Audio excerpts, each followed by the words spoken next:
നമസ്കാരം. ഗ്യാസ്ട്രോ കോർണറിൻ്റെ പുതിയ എപ്പിസോഡിലേക്ക് എല്ലാവർക്കും സ്വാഗതം. പിത്തസഞ്ചിയിലെ കല്ലുകൾ പലവിധമുണ്ട്. കൊളസ്ട്രോൾ കല്ലുകളുണ്ട്, പിഗ്മെൻറ്റ് കല്ലുകളുണ്ട്. കൊളസ്ട്രോൾ കല്ലുകൾ കൊളസ്ട്രോൾ നിറഞ്ഞിട്ടുണ്ടാകുന്ന കല്ലുകളാണ്. അതൊരു മഞ്ഞ കളറായിരിക്കും, നിറയെ ഉണ്ടാകും, മൾട്ടിപ്പിളായിരിക്കും. പിഗ്മെൻറ്റ് സ്റ്റോൺസ് ബിലിറൂബിൻ, രക്തമൊക്കെ പൊടിഞ്ഞ് ഇൻഫെക്ഷൻസ് വന്ന് അങ്ങനെ ഉണ്ടാകുന്നതാണ് പിഗ്മെൻറ്റ് സ്റ്റോൺസ്.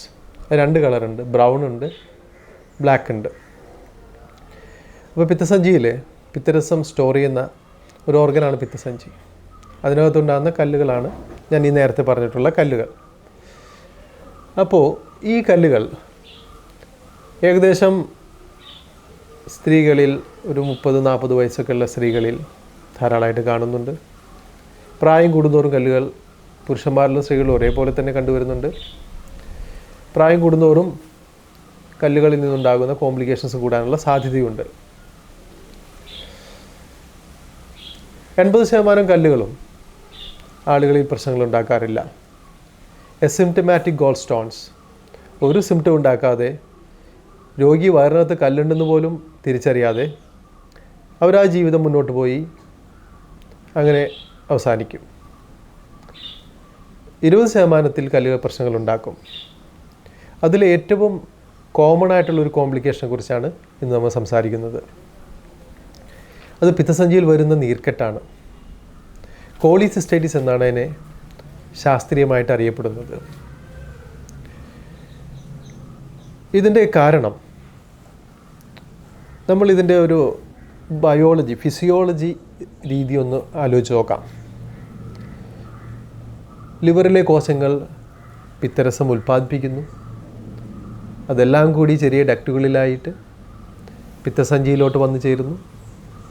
പിത്തസഞ്ചിയിലുണ്ടാകുന്ന ആ ഒരു സ്റ്റോർ ചെയ്തിട്ടുള്ള പിത്തരസം നമ്മൾ ഭക്ഷണം കഴിച്ച് കഴിയുമ്പോൾ പിത്തസഞ്ചി കൺട്രാക്ട് ചെയ്ത് ആമാശയത്തിൽ മറ്റേ ചെറുകുടലിലോട്ട് എത്തുന്നു.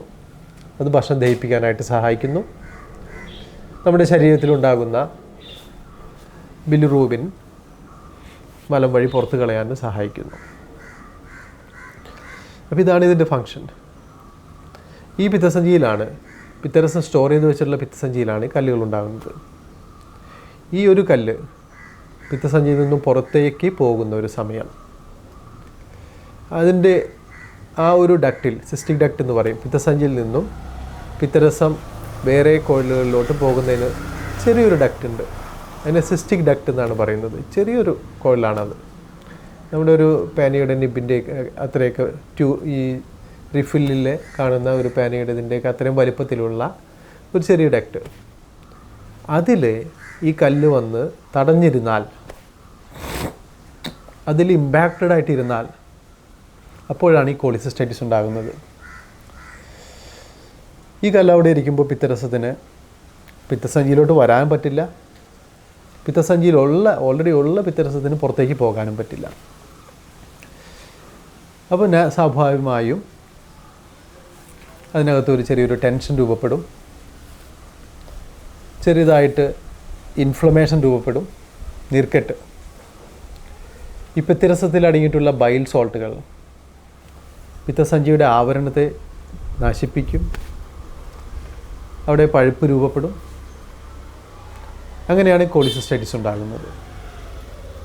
അപ്പോൾ ഇതിൻ്റെ പിത്തസഞ്ചി കല്ലുകളുള്ള ഒരു രോഗിക്ക് വലത്തെ വയറ്റിൽ അല്ലെങ്കിൽ വയറിൻ്റെ മുകൾ ഭാഗത്ത് അസഹനീയമായിട്ടുള്ള വയറ്റുവേദന ഉണ്ടായിട്ടുണ്ടെങ്കിൽ, കണ്ടിന്യൂസ് ആയിട്ടുള്ള അസഹനീയമായിട്ടുള്ള വയറ്റുവേദന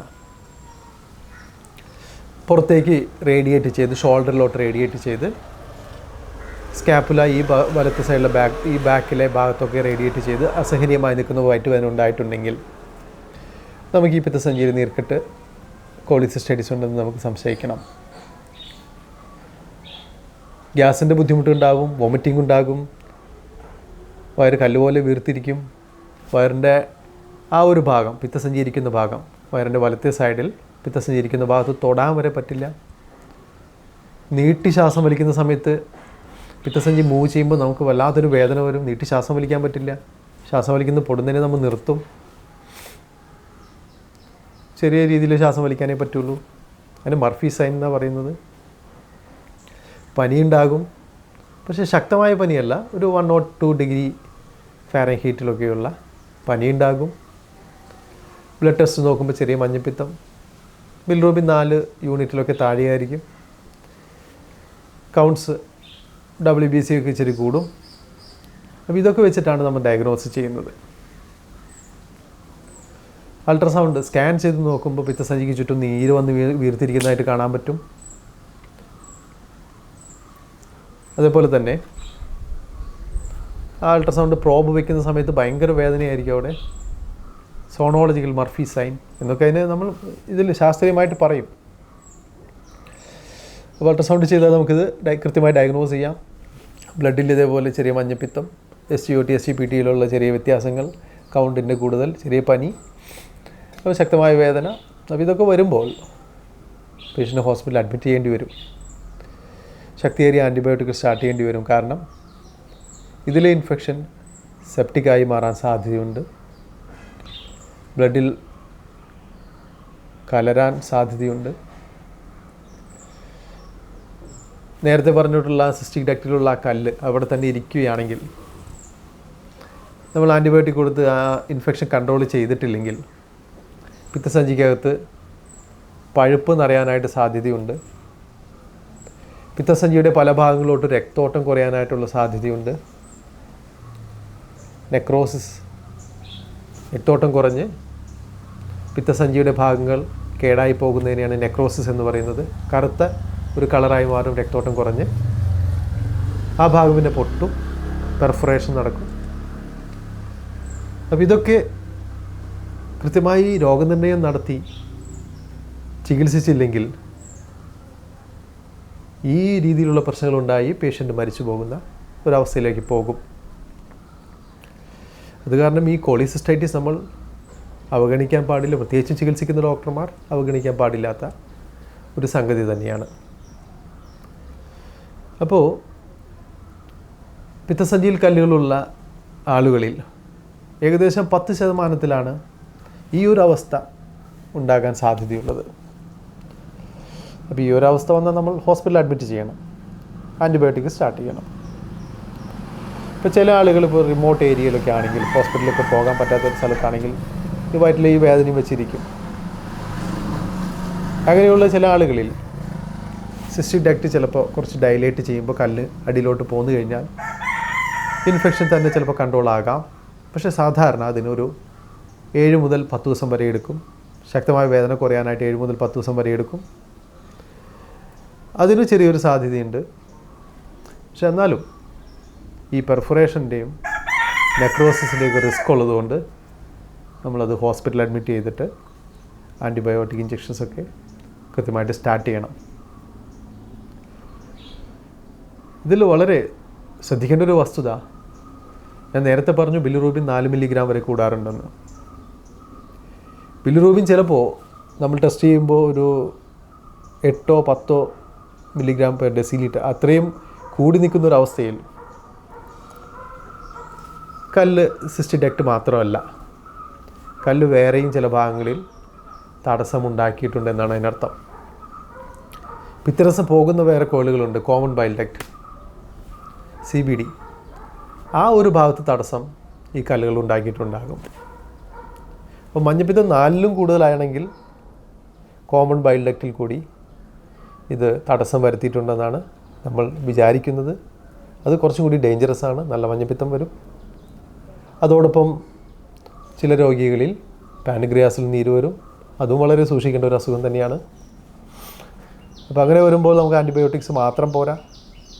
തടഞ്ഞിരിക്കുന്ന കല്ലിനെ മാറ്റാനായിട്ട് ERCP എന്നറിയപ്പെടുന്ന ഒരു ചികിത്സാ രീതി, എൻഡോസ്കോപ്പി വഴി കല്ലുകളെ എടുത്ത് മാറ്റുന്ന ഒരു ചികിത്സാ രീതിയാണ് ERCP. അത് നമുക്ക് ചെയ്യേണ്ടി വരും. ഇനി നമ്മൾ ഈ ചികിത്സിച്ചുകൊണ്ടിരിക്കുമ്പോൾ പെട്ടെന്ന് പേഷ്യൻറ്റിൻ്റെ ടെമ്പറേച്ചർ 104-105 ആ റേഞ്ചിൽ കൂടിക്കൊണ്ടിരിക്കുകയാണെങ്കിൽ അപ്പോൾ നമ്മളൊന്ന് ശ്രദ്ധിക്കണം, അതെന്തോ പ്രശ്നമുണ്ട്. ചിലപ്പോൾ പിത്തസഞ്ചി പൊട്ടിയിട്ടുണ്ടാകാം. പെർഫറേഷനായി പിത്തരസം, ഇൻഫെക്റ്റഡ് ആയിട്ടുള്ള പിത്തരസം വയറ്റിനകത്ത് പെരിറ്റോണിയൽ കാവിറ്റി ഫുള്ള് നിറയുന്ന ഒരു സമയം. അങ്ങനെ വരുമ്പോഴായിരിക്കും ഹൈ ടെമ്പറേച്ചറിലോട്ട് പോകുക.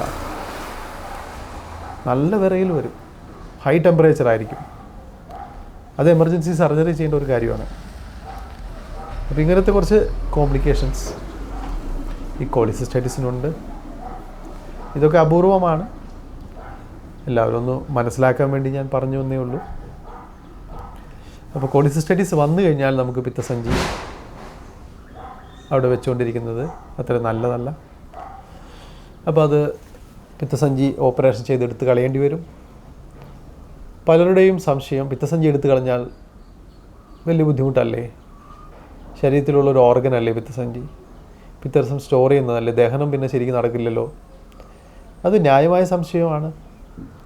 പക്ഷേ അത് എടുത്തു കളഞ്ഞാലും പോസ്റ്റ് കോളിസിസ്റ്റക്ടമി സിൻഡ്രോം എന്നറിയപ്പെടുന്ന ചെറിയ ചെറിയ ബുദ്ധിമുട്ടുകൾ ആദ്യത്തെ ഒരു 3 അല്ലെങ്കിൽ ഒരു 6 മാസം വരെയൊക്കെ കാണാറുണ്ടെങ്കിലും നമ്മൾക്ക് സാധാരണ ജീവിതം തന്നെ നയിക്കാൻ കഴിയും എന്നാണ് ബാക്കിയുള്ള രോഗികളുടെ ആ ഒരു പഠനത്തിൽ നിന്നും തെളിയിക്കപ്പെട്ടിട്ടുള്ളത്. വളരെ സേഫായിട്ട് തന്നെ പിത്തസഞ്ചി എടുത്ത് കളയാൻ പറ്റും.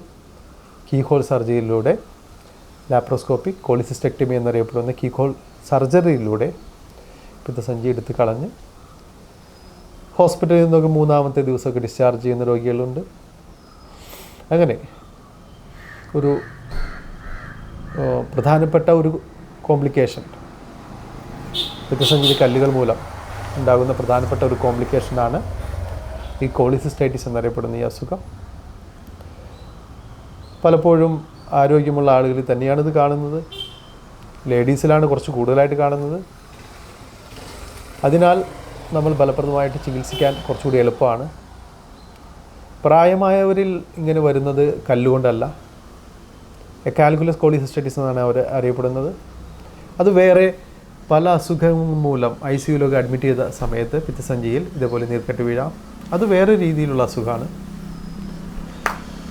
അപ്പോൾ ഇന്നത്തെ ഈ എപ്പിസോഡ് എല്ലാവർക്കും ഇഷ്ടമായെന്ന് ഞാൻ കരുതുന്നു. നിങ്ങൾക്ക് പലപ്പോഴും ഇതിൽ സംശയങ്ങളുണ്ടാവാൻ സാധ്യതയുണ്ട്. കാരണം ഇതത്ര എളുപ്പത്തിൽ മനസ്സിലാക്കാൻ കഴിയുന്നൊരു കോംപ്ലിക്കേഷൻ അല്ല. നിങ്ങളുടെ ന്യായമായ സംശയങ്ങൾ കമൻറ്റ് ബോക്സിൽ മെൻഷൻ ചെയ്താൽ ഞാനത് ഒരു എപ്പിസോഡായിട്ട് ചെയ്യാം.